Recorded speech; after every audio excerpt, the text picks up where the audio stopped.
আমার এখানে যে জিমেইলে ওরা মেসেজ দিয়েছে এবং মেল করেছে, সেই মেলটা হচ্ছে আপনার এখানে যে ইউটিউব রিমুভ ইউর কন্টেন্ট, অর্থাৎ community guideline strike. Community guideline strike আমরা জানি যে কপিরাইট স্ট্রাইক, এটা নয়। আর আমার এখানে যেটা সমস্যা হয়েছে সেটা হচ্ছে ইউটিউব কমিউনিটি গাইডলাইন স্ট্রাইক, অর্থাৎ আমার এখানে তারা আমার কন্টেন্ট আমি আপলোড করেছিলাম, সেই কন্টেন্টটা ওরা রিমুভ করে দিয়েছে। এই কন্টেন্টটা রিমুভ করে দেওয়ার পর থেকে আমার 7 দিনের জন্য এই চ্যানেলটা অফ করে দেওয়া হয়েছে এবং এই চ্যানেলে আমি কোনো কিছু লাইভ স্ট্রিম করতে পারিনি এবং ভিডিও আপলোড করতে পারিনি, কমিউনিটি পোস্ট করতে পারিনি, কোনো কিছু আমি করতে পারিনি 7 দিনের জন্য।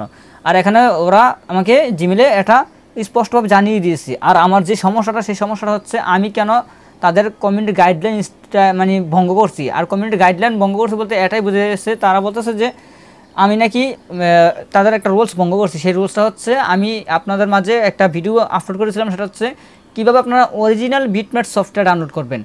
অরিজিনাল যে আসল বিটম্যাট সফটওয়্যারটি রয়েছে, সেই আসল অরিজিনাল বিটম্যাট সফটওয়্যারটি আপনারা কীভাবে ডাউনলোড করবেন, সেই বিষয়টা নিয়ে আমি একটা কন্টেন্ট তৈরি করেছিলাম এবং ওই কন্টেন্টটাই আমি ইউটিউবে আপলোড করেছিলাম, আমার এই চ্যানেলে আপলোড করেছি। আপলোড করে দেওয়ার পর আমার চ্যানেলটা যখন র্যাঙ্কিংয়ে চলে আসে এবং ভালো পরিমাণে একটা ভিউজ আসছে, তখন মোটামুটি একটা র্যাঙ্কিংয়ে ওঠার পরে আমার এটা ওরা রিমুভ করে দিয়েছে।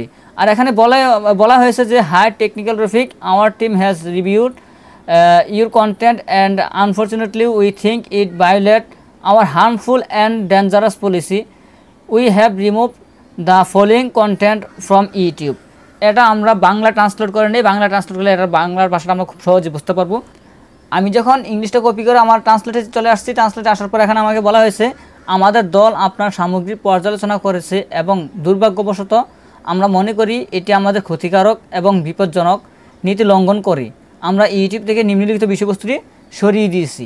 আর এটা সরানো যে আমার কন্টেন্টটা, সেটা হচ্ছিল যে আমি আপনাদের মাঝে দেখেছিলাম যে অরিজিনাল আসল বিটম্যাট সফটওয়্যার, বিটম্যাট নিয়ে আমি একটা রিভিউ করছি এবং বিটম্যাট নিয়ে আমি একটা ভিডিও তৈরি করেছিলাম। ওই বিটম্যাট নাকি তাদের রুলসের মধ্যে পড়ে না এবং এটা রুলসের বাইরে, যার জন্য আমার এই কন্টেন্টটা রিমুভ করে দিয়েছে। এবং এই কন্টেন্টটা রিমুভ করে দেওয়ার পর এখানে চলে আসছে ইউটিউব কমিউনিটি গাইডলাইন স্ট্রাইক। আর এটা আসার পর থেকে আমার এই চ্যানেলটা 7 দিনের জন্য বন্ধ করে রাখা হয়েছিল এবং 7 দিন আমি কোনো কিছু করতে পারিনি, কোনো ভিডিও আপলোড করতে পারিনি। এজন্যই আমি আপনাদের মাঝে 7 দিন যাবত কোনো ভিডিও আপলোড দিতে পারিনি। ফ্রেন্ডস, আশা করি আপনারা আমার ভিডিওতে কথাগুলো ক্লিয়ার সহজে বুঝতে পারছেন। আপনারা এই বিষয়টা থেকে বিরত থাকবেন, কীভাবে ইউটিউব থেকে ভিডিও ডাউনলোড করতে হয় এবং কীভাবে আপনারা বিটম্যাট সফটওয়্যার ডাউনলোড করবেন, এই বিষয় থেকে আপনারা দূরে থাকবেন এবং এই বিষয়ে কোনো ভিডিও তৈরি করবেন না, কোনো কন্টেন্ট আপলোড করবেন না। আর এগুলা মূলত ইউটিউব রুলসের বাইরে, যার জন্য আমাকে কমিউনিটি গাইডলাইন স্ট্রাইক ধরেছে এবং আমার চ্যানেলটা 7 ডেজের জন্য অফ করে রাখা হয়েছিল। এই কারণে আমি আপনাদের মাঝে কোনো নতুন নতুন ভিডিও দিয়ে আসতে পারিনি।